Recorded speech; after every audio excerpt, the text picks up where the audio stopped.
Next topic discuss करेंगे other ways of participating. इस topic को पढ़ने से पहले हम लोगों ने जो पिछले वाले टॉपिक में पढ़ा था उसको फटाक से रिवाइज करेंगे, फिर आगे बढ़ेंगे तो आपको समझ में ज़्यादा आएगा। जो टॉपिक था हमारा पिछले क्लास का वो था पार्टिसिपेशन। याद है किसी को? बिल्कुल, आइए शुरू करते हैं। हालांकि हम लोगों ने पूरा पढ़ा था, साउथ अफ्रीका के बारे में भी पढ़ा था, हमारा इंट्रोडक्शन भी हुआ था इस चैप्टर का इंट्रोडक्शन भी हो गया था, साउथ अफ्रीका के बारे में भी पढ़ चुके थे हम लोग, और एक टॉपिक था हमारा पार्टिसिपेशन, इसके बारे में भी डिस्कस कर चुके थे, है ना। पार्टिसिपेशन में हम लोगों ने ये पढ़ा था कि हम आम आदमी यानी कि एक कॉमन पीपल गवर्नमेंट में सीधा सीधा पार्टिसिपेट नहीं कर सकता है, यानी कि गवर्नमेंट का हिस्सा सीधा सीधा नहीं बन सकता। तो हम लोग क्या करते हैं, हम लोग अपने रिप्रेजेंटेटिव को चुनते हैं, यानी कि हम लोग अपने लीडर को चुनते हैं वोट देकर, फिर वो हमारे लिए गवर्नमेंट में जाता है, वो हमारे लिए फिर काम करता है, हमारे लिए अच्छा नियम कानून बनाता है। ये हम लोग डिस्कस कर चुके थे। हम लोगों ने ये भी डिस्कस किया था कि हमारे यहाँ पे कितने साल पे गवर्नमेंट चेंज होता रहता है, 5 साल पे, है ना। हर 5 साल पे चुनाव होता है और हर 5 साल पे गवर्नमेंट चेंज हो जाता है। नहीं, हर देश का अपना अलग अलग है। जैसे हमारे भारत का बात करें तो भारत में हर 5 साल पे चुनाव होता है, ठीक है। आगे ये चीज़ हम लोग डिस्कस कर चुके थे। उसके बाद है हमारा आज का टॉपिक, वो है अदर वेज ऑफ पार्टिसिपेटिंग। क्या कोई और ऐसा तरीका है जिससे हम लोग गवर्नमेंट में सीधा सीधा पार्टिसिपेट कर सकते हैं? आइए उसी के बारे में डिस्कस करने वाले हैं हम लोग। पहला पॉइंट है इसमें, elections are usually held once in 5 years. हम लोग बात करें अपने इंडिया यानी कि अपने भारत का, तो भारत में हर 5 साल पे चुनाव होता है और गवर्नमेंट चेंज हो जाता है, ठीक है। इससे ना एक गवर्नमेंट को डर बना रहता है कि यदि हम अच्छा काम नहीं करेंगे तो अगले 5 साल में हमको क्या कर दिया जाएगा, हटा दिया जाएगा, बदल दिया जाएगा। इसीलिए हर गवर्नमेंट जब भी आता है, कोई भी गवर्नमेंट बनता है तो वो पूरा कोशिश करता है कि अच्छा काम किया जाए, लोगों के लिए भलाई का काम किया जाए, ताकि लोग हमको अगले 5 साल के बाद भी दोबारा चुने और दोबारा हम गवर्नमेंट में आ जाए, है ना। तो हमारे भारत का बात करें तो हर 5 साल पर चुनाव होता ही रहता है। Members of the minor community like Dalits, Adivasis, women and other are able to participate in any kind of movements or campaigns. हमारे इंडिया में हर प्रकार के लोग रहते हैं, अपर कास्ट भी है, लोअर कास्ट भी है, मिडिल कास्ट भी है ना। तो हर प्रकार के लोगों को यहाँ पे अधिकार है कि वो जिस भी प्रकार का कैंपेन करना चाहे, मूवमेंट करना चाहे, मतलब कि सरकार के खिलाफ यदि नारेबाजी भी करना चाहे तो वो नारेबाजी कर सकता है। मतलब चाहे वो दलित हो, आदिवासी, दलित मतलब लोअर कास्ट हो, आदिवासी मतलब जंगलों में रहने वाले लोग हो, महिलाएं हो, या फिर कोई और भी प्रकार के लोग हो, वो बहुत सारे ऐसे चीज़ें कर सकते हैं जिससे गवर्नमेंट का ध्यान उधर जाए। जैसे कई बार क्या होता है कि सरकार यदि उनके लिए काम नहीं करती है तो ये लोग क्या करने लगते हैं, रैली निकालते हैं, अपना प्रोटेस्ट करते हैं, धरना करते हैं, रोड जाम कर देते हैं, चक्का जलाने लग जाते हैं टायर का, है ना। इस तरीके से ये क्या करना चाहते हैं, ये इस तरीके से गवर्नमेंट का ध्यान अपनी ओर खींचना चाहते हैं और चाहते हैं कि गवर्नमेंट हमारे बातों को भी सुने, हमारे लिए भी काम करे। तो कहने का मतलब है कि हर प्रकार के लोगों के पास हमारे इंडिया में ये अधिकार होता है कि वो प्रोटेस्ट कर सकता है, रैली कर सकता है, धरना कर सकता है, रोड जाम कर सकता है, उसके पास ये अधिकार होता है। ऐसा क्यों करता है? ताकि सरकार का ध्यान उसकी ओर जाए। उसके बाद newspapers, magazines and TV plays an important role in discussing government issues and responsibilities. यदि हम लोग थोड़ा सा और आगे बात करें तो जैसे न्यूज़पेपर हो गया, फिर से मैगजीन्स हो गया, फिर से टीवी चैनल्स हो गए, न्यूज़ हो गया, ये रेडियो हो गया, ये सही में बहुत बड़ा रोल प्ले करता है। किस चीज़ में पता है? बहुत बड़ा रोल प्ले करता है गवर्नमेंट के अलग अलग बातों को डिस्कस करने में। जैसे कोई भी कानून बनता है तो उस कानून का न्यूज़ आता है टीवी में, रात को, दोपहर को, शाम में, हर वक्त वो कानून का बारे में बात होता रहता है। न्यूज़पेपर में भी छपता है, रेडियो में भी चलता है।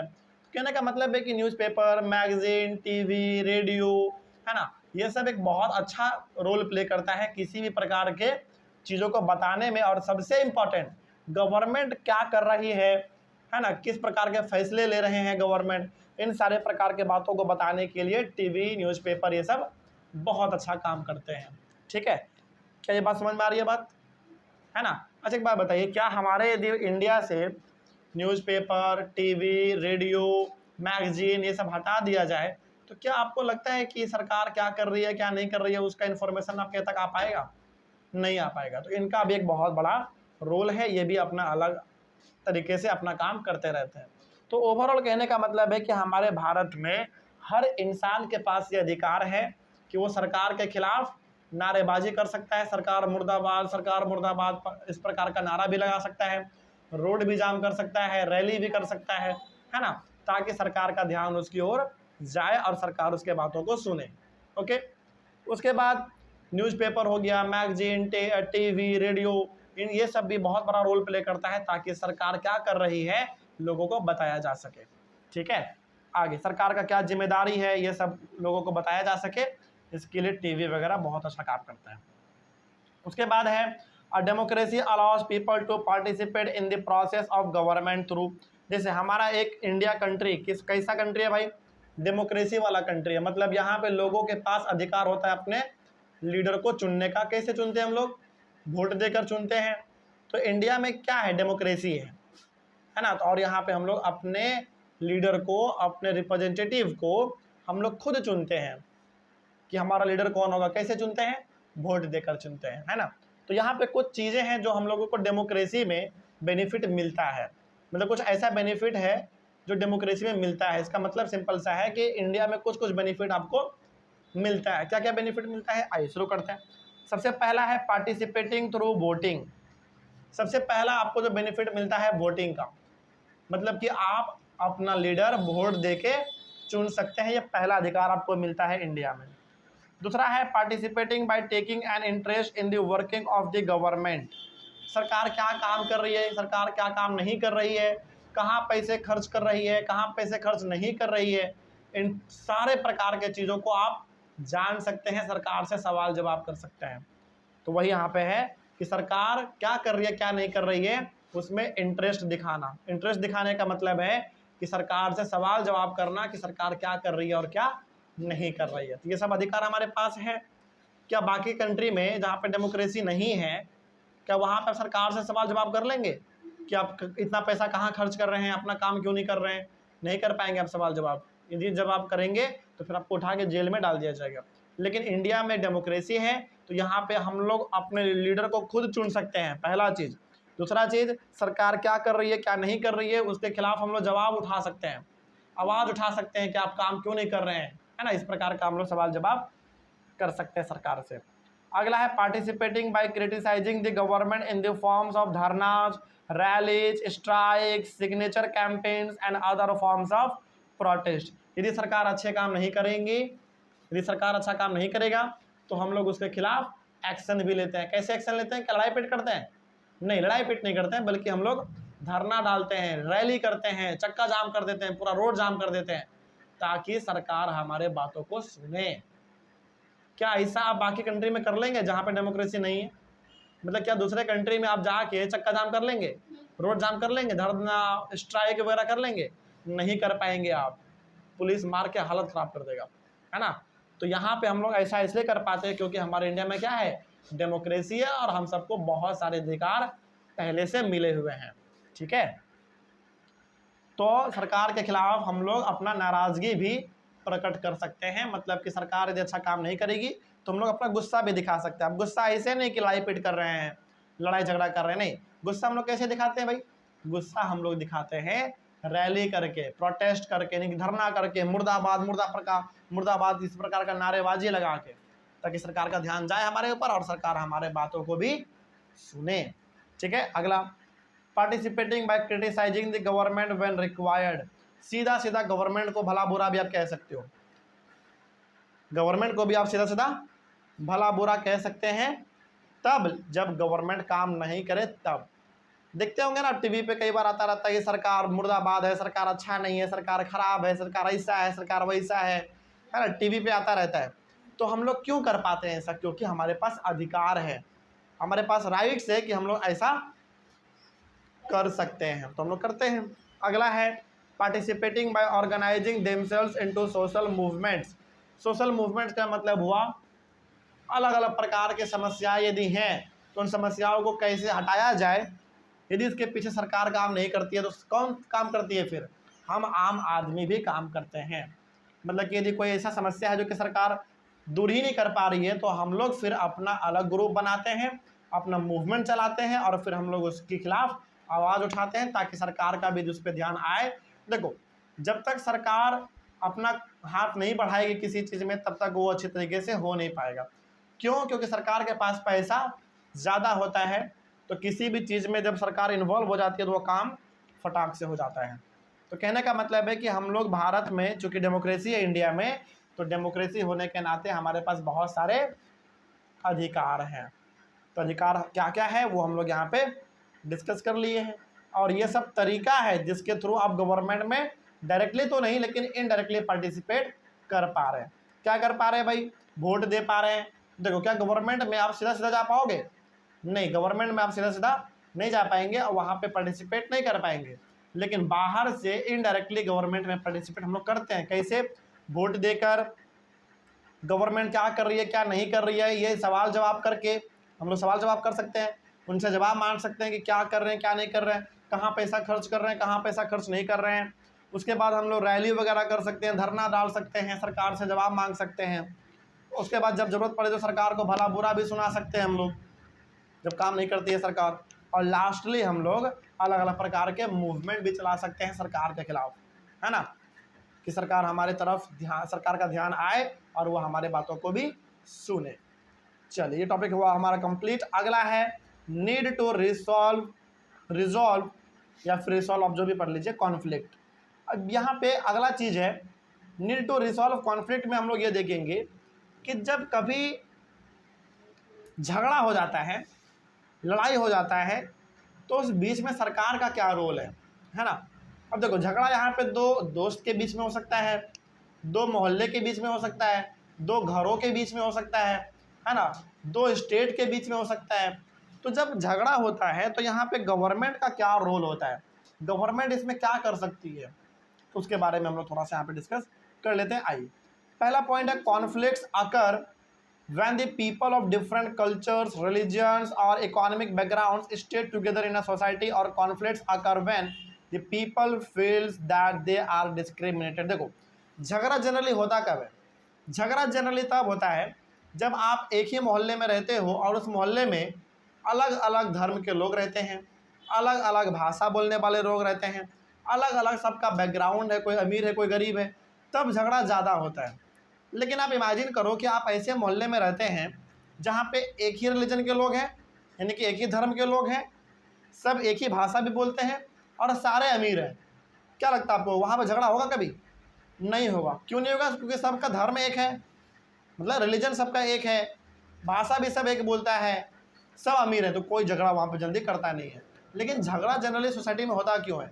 क्योंकि सबका धर्म अलग होता है, सबका रीति रिवाज अपना अलग होता है, फेस्टिवल मनाने का। जैसे मान लीजिए एक मोहल्ला है, एक सोसाइटी है जहाँ पे हिंदू, मुस्लिम, सिख, ईसाई, जैन, बुद्ध सब रहते हैं, सब प्रकार के लोग रहते हैं, तो सबका फेस्टिवल मनाने का तरीका क्या होगा? अलग होगा।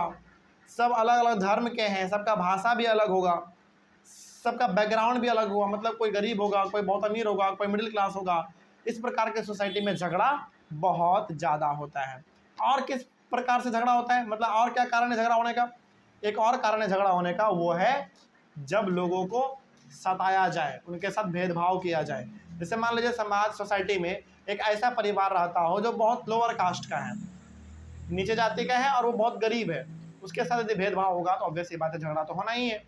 तो कहने का मतलब है कि जनरली समाज में झगड़ा यानी कि कॉन्फ्लिक्ट तब होता है जब अलग अलग रिलीजन के लोग रहते हो, अलग अलग भाषा बोलने वाले लोग रहते हो, है ना, अलग अलग बैकग्राउंड सबका हो, तब जनरली झगड़ा समाज में, सोसाइटी में ज़्यादा होता है। और जब किसी को सताया जाए, परेशान किया जाए, टॉर्चर किया जाए, तब झगड़ा होता ही है। आगे, religious processions and celebrations can sometimes lead to conflicts. Here the police is responsible for ensuring that violence does not take place.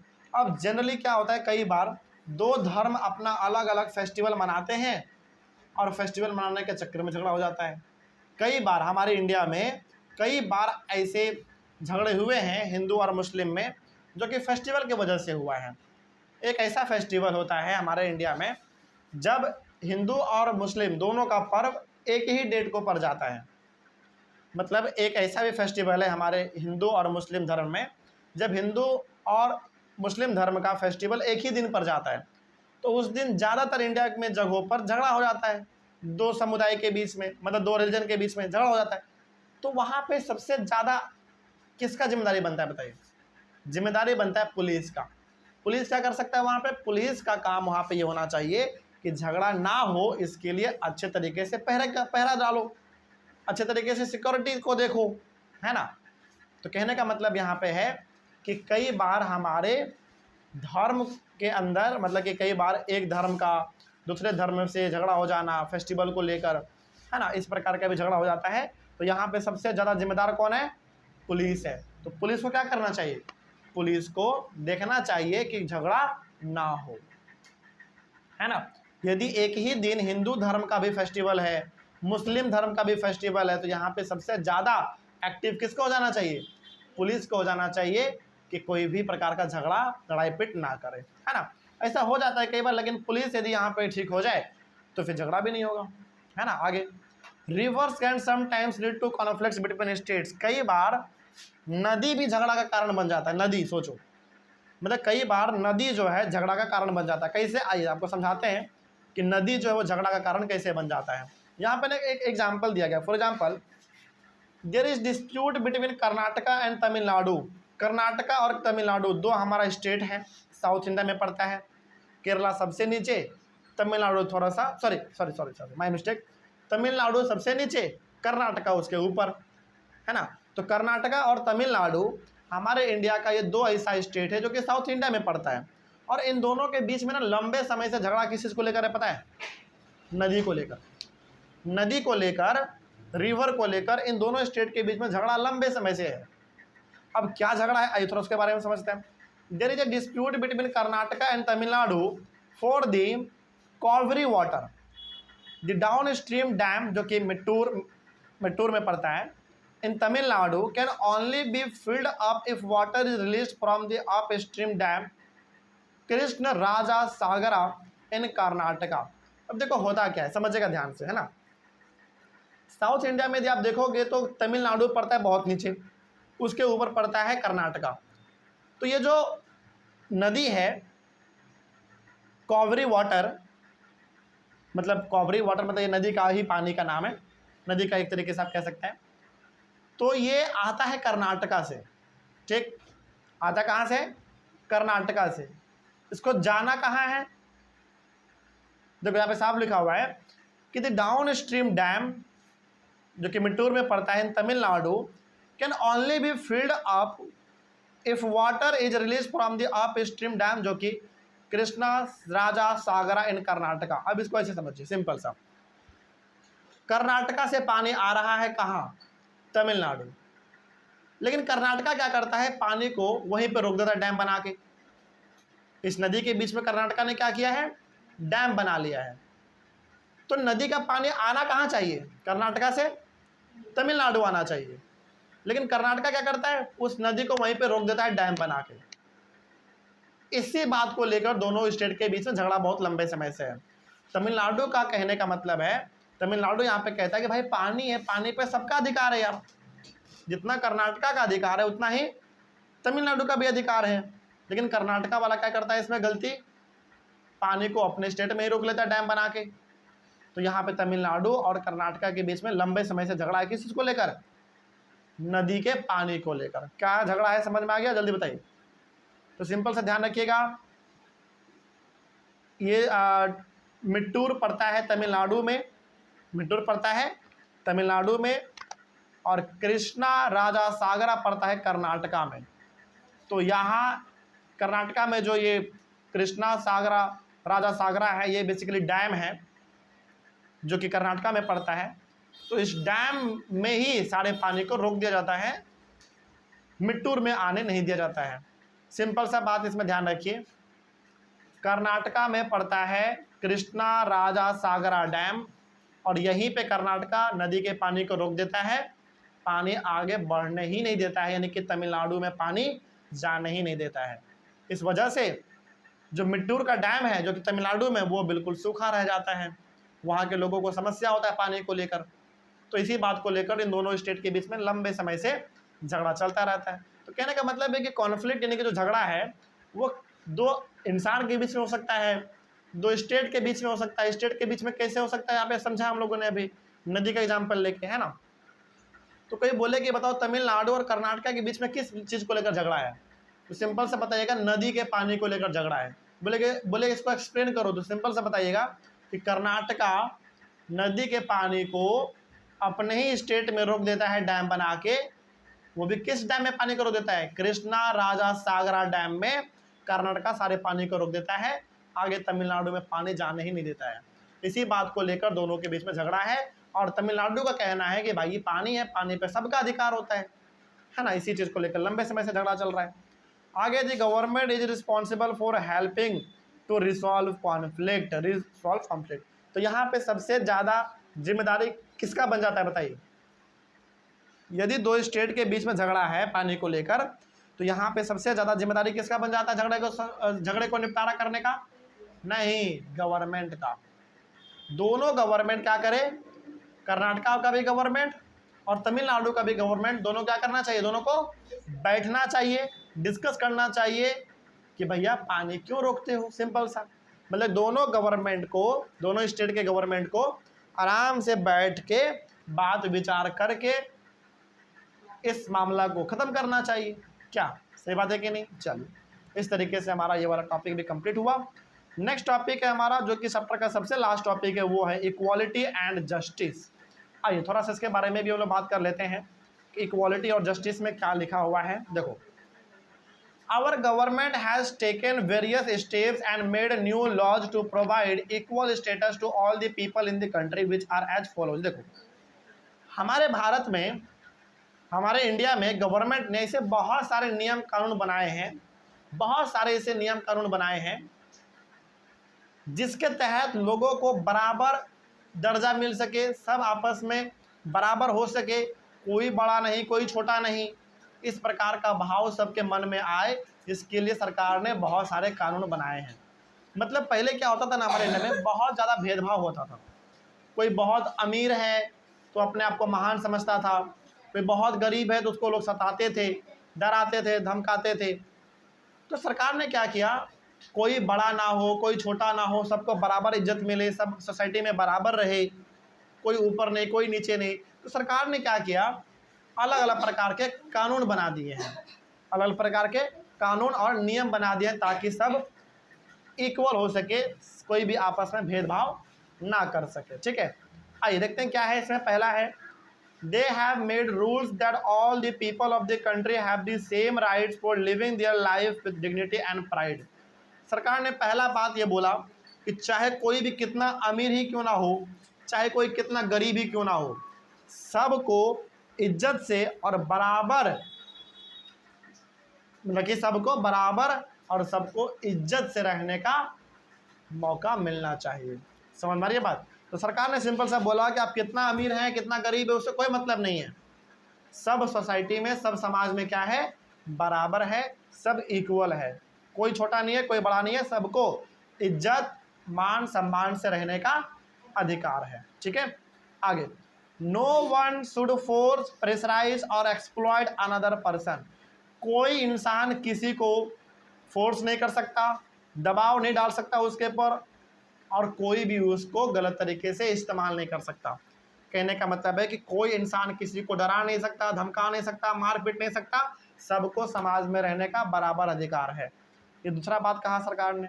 अगला है, they have equal rights to use all common facilities provided in the country.